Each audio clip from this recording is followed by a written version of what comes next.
구인 구직에 관련한 우리나라 최고의 대표적인 플랫폼 회사인 잡코리아가 얼마 전에 직장인들을 대상으로 설문조사를 했습니다. 그랬더니 직장인들 중에 90% 이상이 10명 중에 9명 이상이 무기력 증후군, 무기력감에 시달리고 있다. 이런 내용을 밝힌 적이 있습니다. 만사가 귀찮아진다. 회사 가기가 너무 싫다. 그리고 사소한 일에도 짜증이 나거나 화가 난다. 그리고 회사를 옮기고 싶다. 창업을 하고 싶다. 뿐만 아니라 살기 싫다. 인생에 대해서 회의를 품는 사람들. 이런 사람들이 열에 9명이다. 이런 보고였습니다. 직장인만 그럴까요? 주부도 학생들도 청년들도 노인들도 마찬가지가 아닐까 생각됩니다. 심지어 초등학생은 물론 어린이집이나 유치원 다니는 아이들도 무기력증에 시달리고 있습니다. 남녀노소 할 것 없이 모든 사람들의 마음속에는요, 다른 사람들로 인한 두려움, 다른 사람들로 인한 불편함, 환경으로 인한 좌절감, 각종 여러 가지 스트레스, 압박감, 외로움, 슬픔, 마음의 상처, 원통함, 억울한 마음으로 인해서 마음속에 무거운 좌절감, 그리고 무기력감을 느끼고 있습니다. 이것을 무기력 증후군이다 이렇게 말합니다. 성경에서는 이런 무기력증에 시달린 대표적인 사람이 등장하는데 바로 오늘 우리가 살펴보고자 하는 기드온이라고 하는 사람입니다. 이스라엘 백성들은 출애굽한 뒤에 가나안 땅에 정착하게 되었고 하나님은 이스라엘 백성들이 하나님 말씀대로 살기를 원하셨습니다. 그런데 이스라엘 백성들은 계속해서 하나님 말씀에 불순종하고 우상을 숭배하려고 합니다.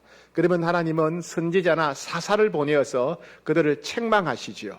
그리고 말을 듣지 않으면 가뭄이나 그 다음에 기근, 전염병을 보내어서 그들을 책망하십니다. 전염병이나 기근으로서 또 백성들이 돌아오지 않을 경우에는 다른 민족을 하나님의 도구로 사용하셔서 전쟁을 일으킵니다. 그래서 이스라엘 백성들이 회개하고 돌아오게 하기를 원하십니다. 오늘 본문에 보면 이러한 이스라엘 백성들의 역사를 비추어 보건대 당시 이스라엘이 어떤 상태에 있었는가를 우리가 짐작할 수 있습니다. 1절 같이 읽겠습니다. 시작. 이스라엘 자손이 또 여호와의 목전에 악을 행하였으므로 여호와께서 7년 동안 그들을 미디안의 손에 넘겨주시니. 계속해서 불순종해서 하나님이 선지자를 보내고 사사를 보내고 또 기근을 보내고 전염병을 보내고 급기야는 미디안을 하나님의 징계의 도구로 사용하셔서 전쟁을 일으켰습니다. 미디안이 이스라엘을 지배하고 짓밟고 통치하게 하셨다는 것입니다. 끔찍한 통치가 계속되었습니다. 이스라엘의 남북 모든 곳이 짓밟혔고요. 특히 이스라엘 백성들이 농사지은 모든 농작물, 또 가축들, 소나 양이나 염소, 이 미디안 군대가 와가지고 수시로 와서 모든 농작물을 빼앗아가 버리고 모든 가축들을 다 사로잡아서 끌고 가버립니다. 말 그대로 싹쓸이를 해버립니다. 먹을 게 남아나지 않는 거예요. 수시로 이 미디안 군대가 쳐들어와서 이렇게 짓밟으니까 이스라엘 백성은 정말 고통스러웠어요. 그리고 이 압도적인 군사력을 가진 미디안 군대에 대한 두려움, 공포, 아무것도 대응할 수 없고 방어할 수 없는 자신의 현실에 대한 두려움이 가득했습니다. 그리고 아무리 농사 짓고 아무리 가축을 키워도 결국에는 다 빼앗겨 버리니까 이제는 낙심이 되고 절망이 되고 농사 지을 힘도 없고 가축을 기를 힘도 없습니다. 그리고 내일에 대한 희망도 없습니다. 계속해서 저들이 찾아오고 짓밟으니까 희망이 없으니까 삶의 의욕을 상실한 상태였습니다. 그런 때에 천사가 기드온에게 찾아왔습니다. 자, 11절 말씀 같이 한번 읽겠습니다. 11절 시작. 여호와의 사자가 아비에셀 사람 요아스에게 속한 오버라에 이르러 상수리 나무 아래에 앉으니라. 마침 요아스의 아들 기드온이 미디안 사람에게 알리지 아니하려 하여 밀을 포도주 틀에서 타작하더니. 천사는 하나님의 심부름꾼이죠. 하나님의 성도 백성들을 도우라고 보내신 하나님의 심부름꾼입니다. 그런데 이 기드온이 타작을 하는데 밀 타작을 하는데 포도주 틀에서 타작했다 그럽니다. 여러분 보통 타작할 때는 어떤 곳에서 타작을 해야 되죠? 바람이 사방으로 잘 통하는 넓은 마당에서 타작을 하죠. 그죠? 그래야 바람이 잘 통해야 쭉정이는 날아가고 알곡이 떨어지게 되겠죠. 그런데 지금 기드온은 포도주 틀에서 타작을 하고 있습니다. 포도주 틀은 어떤 거냐면 나무로 만든 큰 상자예요. 나무로 만든 큰 상자인데 포도를 따게 되면 열매를 거기다가 다 넣어놓습니다. 그리고 사람들이 들어가서 지근지근 밟아요.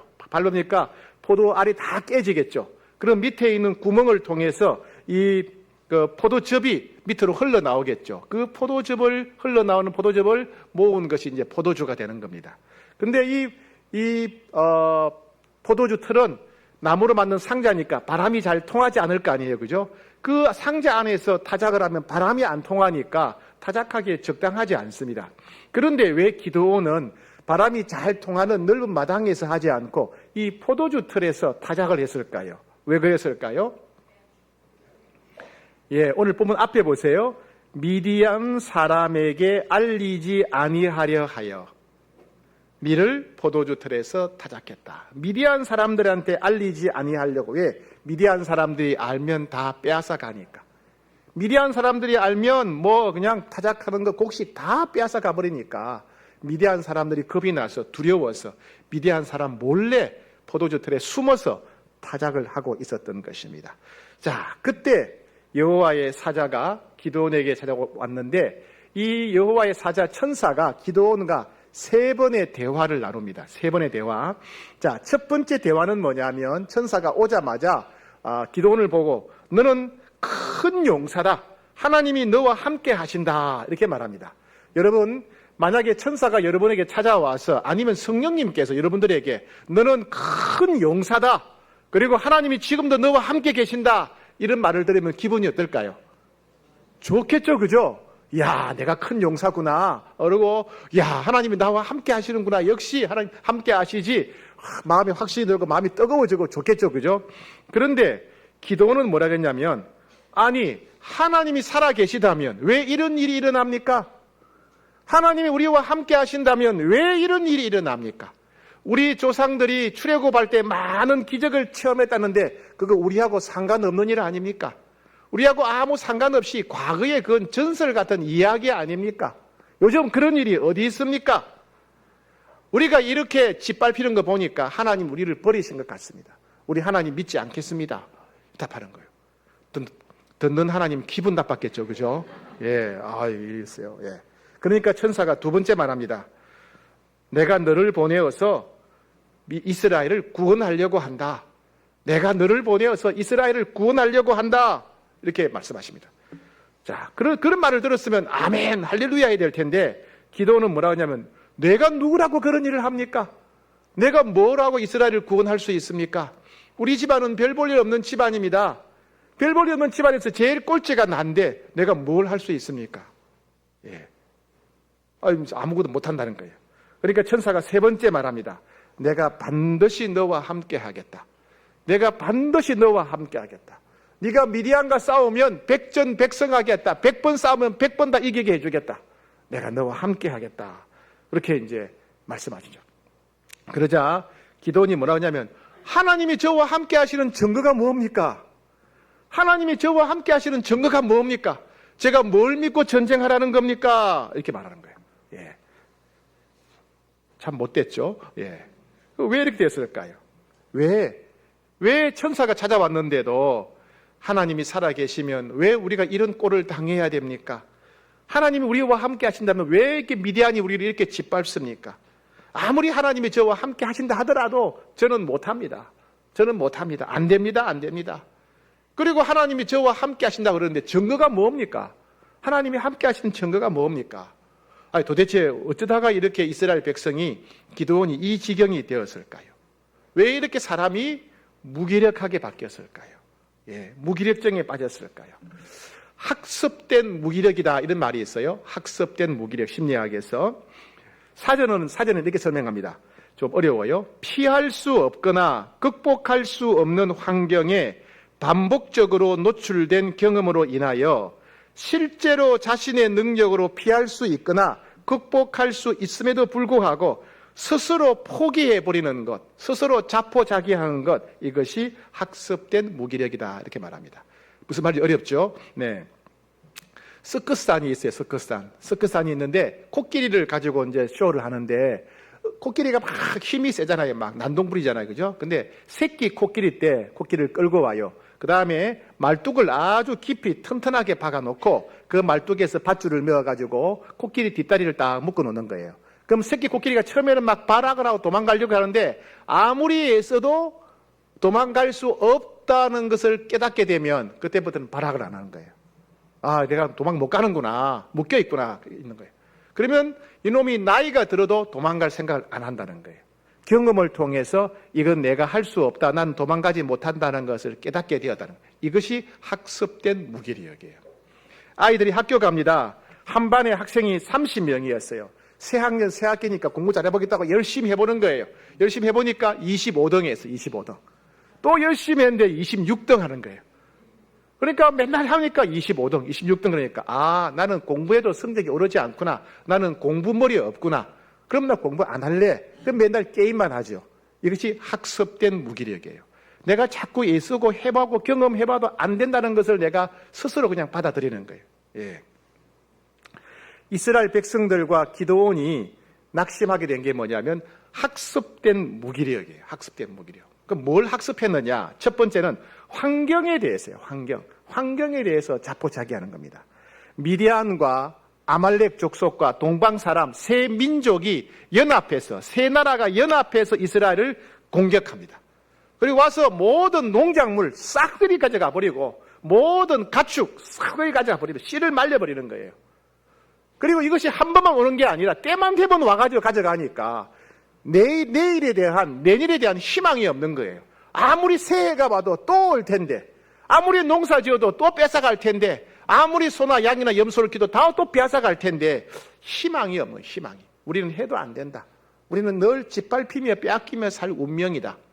이 환경 때문에 그들은 무기력감에 빠지게 된 겁니다. 두 번째는요.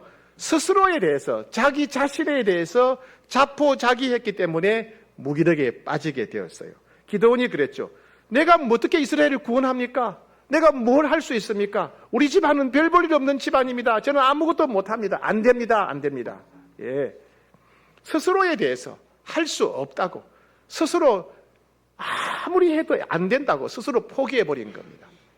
매를 맞는 아내들이 가끔 있어요. 우리 교회는 이런 일이 있어서는 안 되는데 매를 맞는 아내들 주변에서 말하죠. 빨리 이혼해라. 빨리 경찰서에 신고해라. 경찰서에 신고 안 해요. 이혼 안 해요. 매를 맞으면서 계속 가만히 있는 거예요. 왜? 내가 아무리 애써도 인생은 변하지 않아. 이게 내 인생이야. 스스로 받아들여버린 거예요. 스스로 나는 그렇게 할 힘이 없다고. 예, 이게 내 인생이라고 스스로 매 맞는 인생을 받아들이기 때문에 계속 매를 맞고 있는 거예요. 이게 학습된 무기력이죠. 그죠? 예, 바로 이스라엘 백성들이 노력해도 안 되니까 스스로가 포기해버린 거예요. 자포자기해버린 거예요. 이스라엘 백성들이 무기력에 빠진 세 번째 이유는 뭐냐면 하나님에 대한 불신 때문에 그래요. 하나님이 살아계시다면 왜 이런 일이 일어납니까? 하나님이 살아계시다면 왜 미디안이 이렇게 우리를 짓밟습니까? 하나님이 살아계시다면 왜 곡식들 다 빼앗아가 버리고 가축들 다 빼앗아가 버립니까? 하나님에 대한 불신, 하나님에 대한 불신 때문에 그들은 무기력감에 빠지게 된 겁니다. 세상에 믿을 게 없다는 거예요. 믿을 게 없다. 예. 여러분, 우리 가운데도 이런 절망과 무기력감에 빠진 성도들이 있을지 모르겠습니다. 너무 힘들어서, 환경이 너무 힘들어서, 내 스스로에 대해서 믿을 수가 없고 자신감이 없어서 하나님이 느껴지지 않아서 이건 안 되는 일이야. 이건 안 되는 일이야. 의욕도 없고 힘도 잃고 의지도 없는 그런 상태에 빠진 분이 계신지를 모르겠습니다. 여러분 성경에 보면요. 많은 사람들이 그런 밑바닥에서 하나님을 만났어요. 하나님이 역사하신 많은 경우는 인간의 힘으로 아무것도 할 수 없는 정말 밑바닥에서 하나님이 만나 주셨어요. 우리가 두려움에 사로잡히고 절망감에 사로잡히고 아무것도 할 수 없는 무기력감에 압도당할 때 그때가 하나님 만날 때입니다. 그때가 하나님이 역사하실 때예요. 그때가 하나님이 일하실 때입니다. 기도원도 마찬가지입니다. 그렇게 환경 때문에, 상황 때문에, 자기 자신 때문에, 하나님에 대한 불신 때문에 절망감에 빠져있던 아무것도 할 수 없는 기드온에게 하나님이 찾아오셔서 기드온의 무기력증을 치료해 주셨어요. 오늘 우리는 하나님께서 기드온의 무기력증을 어떻게 치료하셨는가를 함께 살펴보고자 합니다. 첫 번째, 하나님은 기드온의 무기력증을 치료하실 때 어떻게 하셨냐면 하나님이 살아계시고 함께 계신다는 사실을 받아들이도록 역사하셨어요. 하나님이 살아계시고 함께 하신다, 이 사실을 기드온이 믿고 받아들이도록 역사하셨어요. 기드온은 염소 새끼 요리를 만들고 무교병을 만들어서 천사에게 가져옵니다. 그 당시는 가축이 있으면 다 빼앗겨버리는 그런 시대였는데 어떻게 몰래 꼭꼭 숨겨둔 염소 새끼 한 마리가 있었는데 그 얼마나 귀하겠습니까? 그죠? 그 귀한 걸 잡아가지고 요리를 만들었어요. 그리고 꼭꼭 숨겨두었던 무교병을 만들어가지고 밀을 가지고 무교병을 만들어서 이제 그 천사에게 가져옵니다. 근데 천사가 그 기드온이 가져온 요리에다가 지팡이를 탁 대는 순간 불이 팍 일어나서 그 요리를 재물을 다 불에 태우게 됩니다.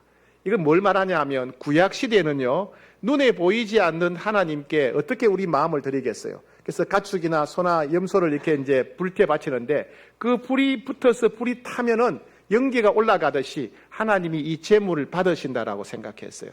그래서 기드온이 새끼 염소 요리를 무교병을 바쳤는데 천사에 의해서 불꽃이 일어나서 그 재물이 다 불에 타버리자 하나님이 살아계셔서 이 재물을 받으셨구나. 하나님이 내 마음을 받으셨구나. 하나님이 나를 만나주셨구나. 하나님이 함께 하시는구나 하는 사실을 깨닫게 되었다는 거예요. 재물을 하나님께 드렸을 때 하나님이 그 재물을 받으시는 순간 그 상황을 보면서 하나님이 지금 살아계시구나. 하나님이 지금 나와 함께 계시는구나. 하나님이 지금 이 재물을 받으시는구나 하는 것을 알게 되었다는 것입니다. 그럼 우리는 어떤 경험을 통해서 하나님이 함께 하시고 살아계시다는 것을 우리가 깨닫고 체험할 수 있을까요? 기드온은 하나님께 새끼 염소 요리와 무교병을 하나님께 드렸더니 하나님이 그것을 받으시면서 하나님이 함께 계신다는 것을 보여주셨어요. 마찬가지로 우리도 하나님께 뭔가를 드릴 때, 하나님이 우리가 드린 것을 받으실 때 우리는 하나님이 살아계시고 우리와 함께 계시다는 것을 체험하게 되고 경험하게 됩니다. 예를 들면 많은 사람들은 하나님께 찬양을 올려드리다가 하나님을 경험하게 됩니다. 내가 좋아서 노래 부르는 게 아니고 내가 좋아서 흥얼거리는 것이 아니라 하나님을 높이기 위해서 하나님께 찬양을 드리다가 하나님을 경험하게 됩니다. 어떤 분들은 성경을 읽거나 묵상하다가 하나님을 경험하게 됩니다. 어떤 분들은 기도를 하나님께 올려드리다가 기도하다가 하나님이 살아계시고 함께 하심을 경험하게 됩니다.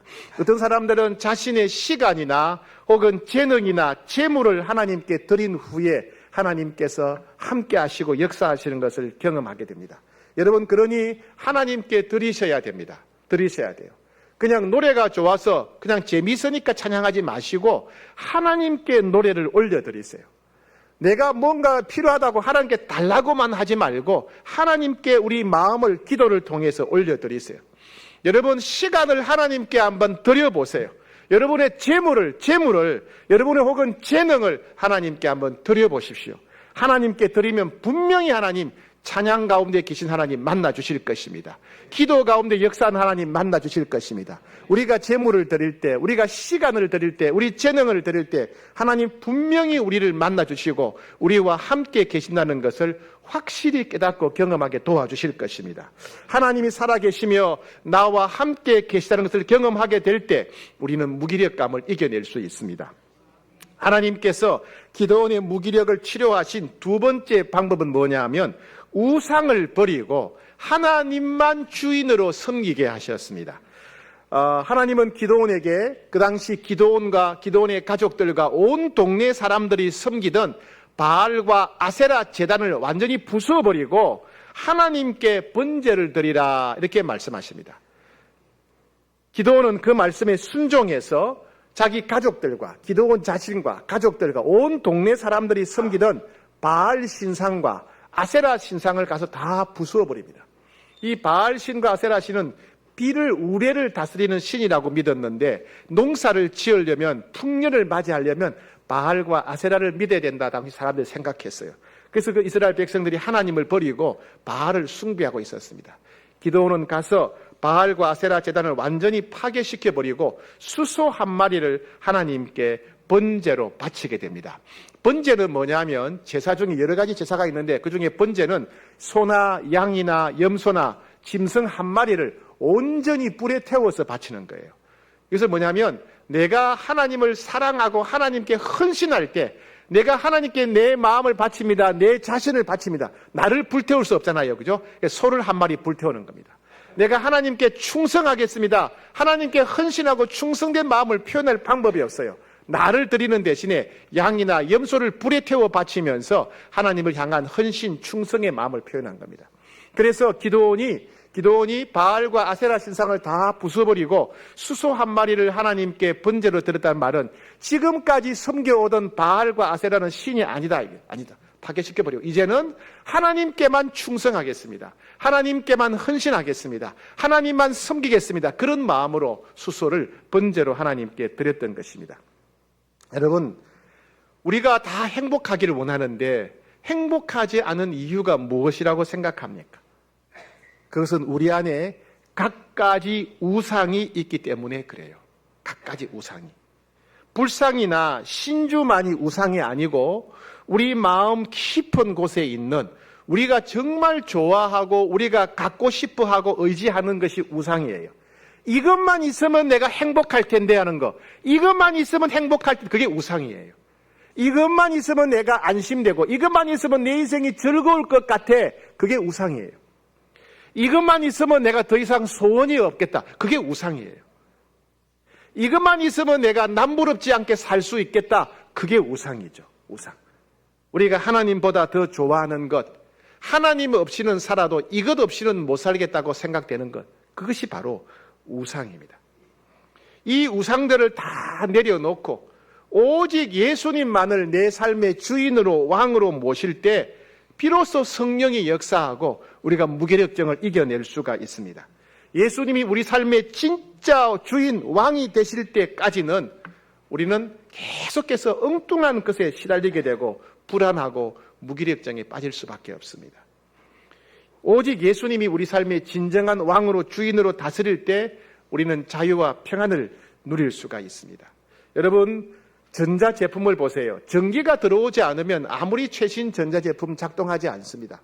그러나 전기가 들어오는 순간 전자제품이 작동하지요. 그죠? 예. 여러분, 회사가 두렵습니까? 사람이 두렵습니까? 어떤 모임이 두렵습니까? 예수님을 주인으로 모셔야 됩니다. 전기가 들어오듯이 예수님을 회사에서의 주인으로서, 가정에서의 주인으로, 일터의 주인으로, 모든 모임의 주인으로 예수님을 인정하셔야 돼요. 예수님을 주인으로 모시고 인정하는 순간 전자제품에 전기가 들어오듯이 예수님이 일하시고 예수님이 역사하시는 겁니다. 예수님께 주인 자리를 내어드릴 때 비로소 예수님께서 홀로 역사하셔서 우리로 하여금 무기력증을 이겨내게 하십니다. 하나님께서 기드온의 무기력증을 치료하신 세 번째 방법은 하나님이 주시는 말씀에 끝까지 순종하게 하셨습니다. 미디안 족속과 아말렉 족속과 동방 족속 세 나라 연합군이 모였는데 병사가 몇 명이냐 하면 13만 5천 명이 모였대요. 몇 명이요? 예, 13만 5천 명. 그런데 이스라엘은 몇 명이 모였느냐? 3만 2천 명이 모였어요. 그럼 몇 배죠? 이스라엘은 3만 2천 명.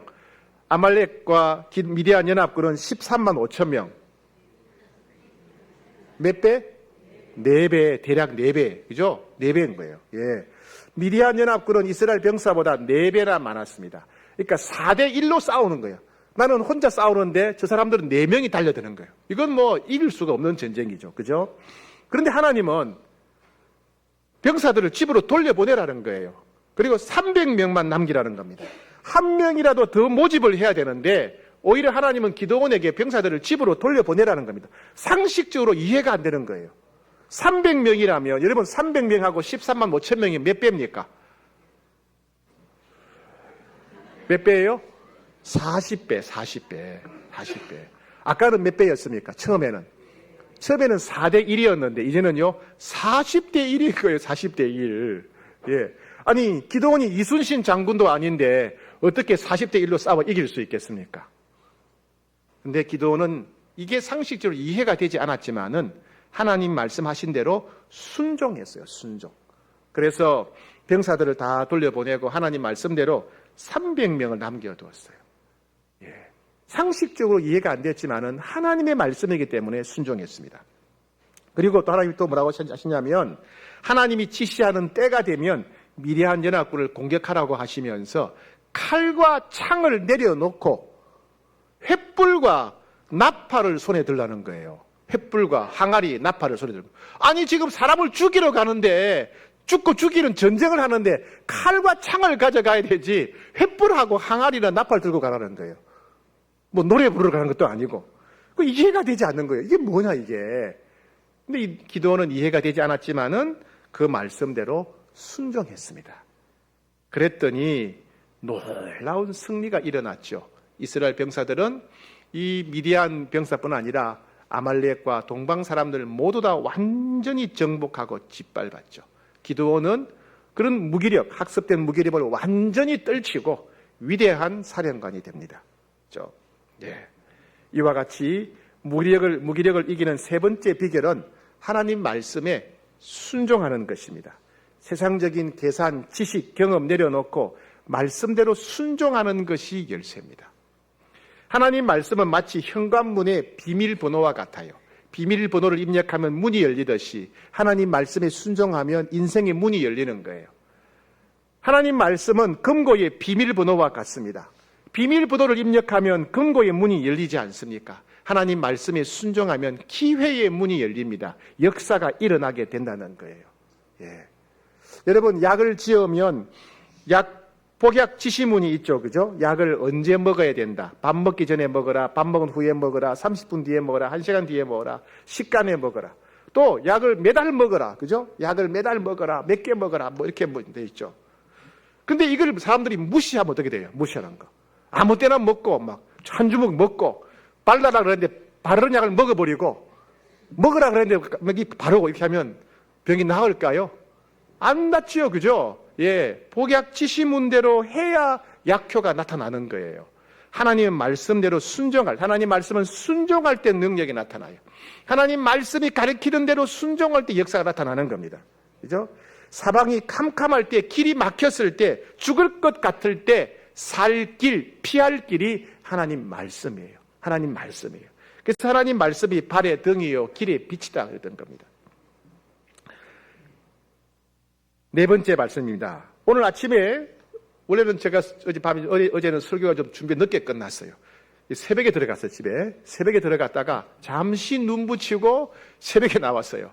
그래서 아내랑 같이 이제 일부 예배 오려고 집을 딱 나서려고 하는데 성령님이 제게 이렇게 말씀하십니다. 종아, 내가 기드온의 마음에 평강을 주었다는 사실은 왜 빠뜨렸느냐 그런 거예요. 그런데요, 제가 빠뜨렸네요. 그래서 제가 또 생각해가지고 와서 또 기록을 했습니다.